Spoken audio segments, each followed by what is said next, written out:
Olá, eu sou Fernanda Bueno, mestranda no programa de pós-graduação e ensino na educação básica, do CEPAI-UFG, e também sou professora de História.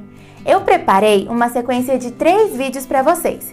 Eu espero que com esses vídeos eu te ajude a progredir nos seus conhecimentos acerca da disciplina de História.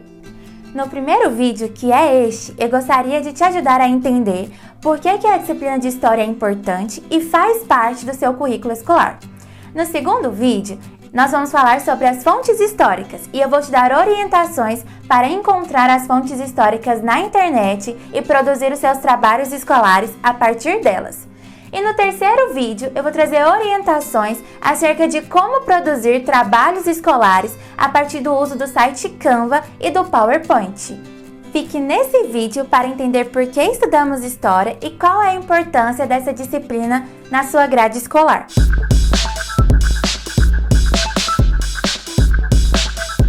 Em cada época e em cada lugar, o ensino de História vai assumir funções e objetivos diferentes. Vejamos como isso acontece no caso brasileiro. No Brasil, o estudo de História é introduzido a partir do século XIX. E nesse contexto, o Brasil passava por uma transição de uma monarquia para uma república. E era o objetivo do estudo de História ajudar na formação dessa nação. Nesse sentido, o estudo de História para os jovens visava contribuir para a construção de uma identidade nacional. Logo, o ensino de História estava voltado para grandes feitos, com ênfase nos grandes heróis que ajudaram a formar a história da nação. Desse modo, o jovem ele era incentivado a memorizar esses grandes feitos e isso se transformaria num modelo a ser seguido, contribuindo para a criação dessa noção de identidade nacional. Uma inspiração para a formação da sociedade brasileira. Ao longo do tempo, esses objetivos foram se transformando e muitas pessoas costumam resumir ao estudo de História na seguinte frase: estudar História olhando para o passado para compreender o presente e criar perspectivas de futuro. Mas as finalidades do estudo dessa disciplina podem ser mais abrangentes, não é mesmo? Atualmente no Brasil, a partir da criação da BNCC, Base Nacional Comum Curricular, que é o documento que traz as diretrizes acerca das aprendizagens que devem ser ensinadas em escolas públicas e privadas no Brasil, nós temos outras diretrizes para o estudo de História.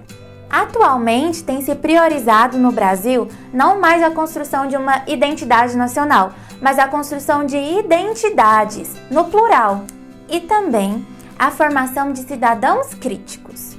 Cidadão crítico pode ser um conceito muito abrangente, mas dentro do documento, ele aponta para uma noção política dentro da disciplina de História. Segundo o documento, o ensino de História se justifica para que você, estudante, participe ativamente da construção da sociedade brasileira.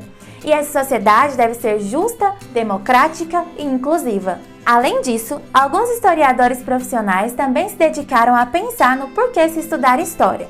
E essas investigações culminaram numa linha de pesquisa chamada Educação Histórica. A educação histórica é uma linha de pesquisa dentro da área de ensino de História que busca uma união entre o que os historiadores profissionais estudam na academia e as práticas dos professores de História em sala de aula, com o objetivo de compreender não só o que os estudantes aprendem, mas também como eles aprendem. Tudo isso para que você progrida nos seus conhecimentos acerca da disciplina de História. Para construir as bases da educação histórica, os pesquisadores recorreram a uma outra linha de pesquisa, chamada Didática da História.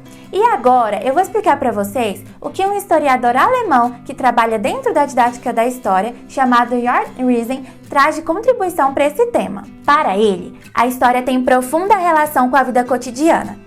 E embora ele acredite que os objetivos para se estudar História não estejam fechados, ele acredita que o estudo de História não é apenas olhar para o passado, mas ele tem profunda relação com a vida prática e de como nós agimos e resolvemos os problemas do cotidiano.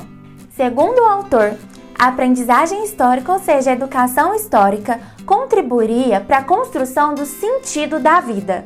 por meio da consciência histórica, que é a capacidade mental de todo ser humano de, estando no presente, experienciar o passado e construir projeções acerca do futuro, você poderia aprender a interpretar o mundo. A educação histórica também possibilita a construção da identidade humana.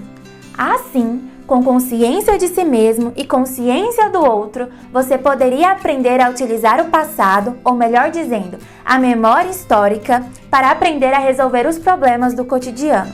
Nós chamamos essa operação de narrativa histórica. Para exemplificar como a consciência histórica pode mobilizar nossas práticas, observe esse conto escocês narrado por Rising.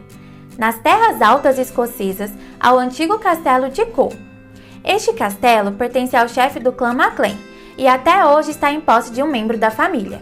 Em cima da muralha existe uma pedra gravada com os seguintes dizeres: se algum homem do clã Maclonish aparecer perante esse castelo, mesmo que venha à meia-noite com a cabeça de um homem em suas mãos, encontrará aqui segurança e proteção contra tudo. Este texto foi escrito porque em um passado muito distante, o chefe do clã MacLean obteve do rei da Escócia uma concessão de terras. Quando ele foi tomar posse de suas novas terras, morreu em confronto com os antigos habitantes dali. Sua esposa, que estava grávida, sobreviveu. O chefe do clã vitorioso passou para a família do clã Maclonish a guarda da grávida e disse que se o bebê fosse homem, este deveria morrer, mas se fosse uma menina, sua vida poderia ser preservada. Mais ou menos na mesma época em que Lady MacLean estava grávida, a esposa do senhor do clã MacLean deu à luz a um menino e a chefe do clã Maclonish deu à luz a uma menina. As duas trocaram os bebês para que ninguém descobrisse e ordenasse a morte do bebê homem. Depois de muito tempo, esse bebê conheceu a sua história real e conseguiu recuperar suas antigas terras, e o castelo ficou em posse da família até hoje. Vamos fazer um exercício de imaginação. Tente se colocar na história.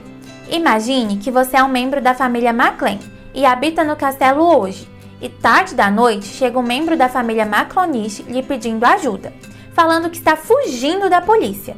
O que você faz? Imagine ainda que será necessário explicar para algum amigo o que está acontecendo.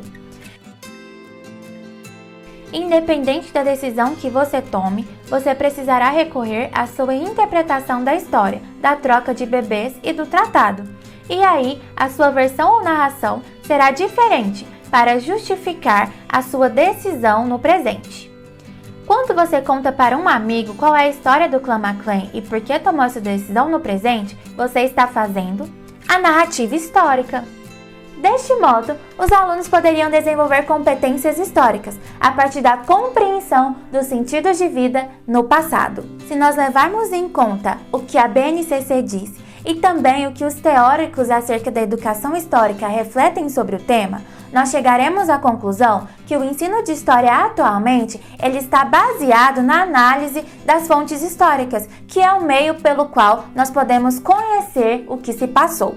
Assim, em ambos os casos, a compreensão e o estudo das fontes históricas são apontadas como o mecanismo pelo qual poderíamos atingir os objetivos pretendidos para a disciplina de História. Vejamos. Se o ensino de História hoje tem como base o estudo das fontes históricas que implicam na reunião de dados, investigação, interpretação, análise e compreensão dessas informações, nós podemos concluir que estudar História hoje é completamente diferente de se estudar História no século XIX. Assim, os objetivos para cada momento também são diferentes. Desse modo, não vale a pena para você, estudante, apenas memorizar. Embora a memorização seja uma habilidade importante, essa habilidade sozinha não vai te ajudar a aprender o conteúdo de história como nós pretendemos hoje. E dessa forma, também só memorizar os conteúdos, como Revolução Francesa, Independência do Brasil, não vai ser útil para você. Da mesma forma que só aprender os conceitos como democracia e revolução não vai ter utilidade. Você precisa ainda aprender tudo isso, mas dentro do ensino de história está ligado à investigação, análise e à crítica das fontes históricas. Desse modo, querer decorar tudo o que o livro diz ou tudo o que o professor diz não vai ser mais útil para você. Você precisa mudar a sua forma de estudar a disciplina. Além de aprender os conceitos e conteúdos históricos, o estudo de história a partir das fontes históricas possibilita a você o desenvolvimento de diversas habilidades, como a capacidade de leitura e interpretação de mapas, imagens, textos, tabelas, gráficos e outros. Além disso, possibilita a você o desenvolvimento de competências históricas ligadas à leitura e análise de fontes históricas e à construção de narrativas históricas a partir delas. E é para isso que você estuda história. Segundo uma historiadora que eu gosto muito, chamada Isabel Barca, o estudo de história possibilita a você conhecer gente de outros tempos, porventura tão diferentes e tão iguais na sua busca racional por uma vida melhor.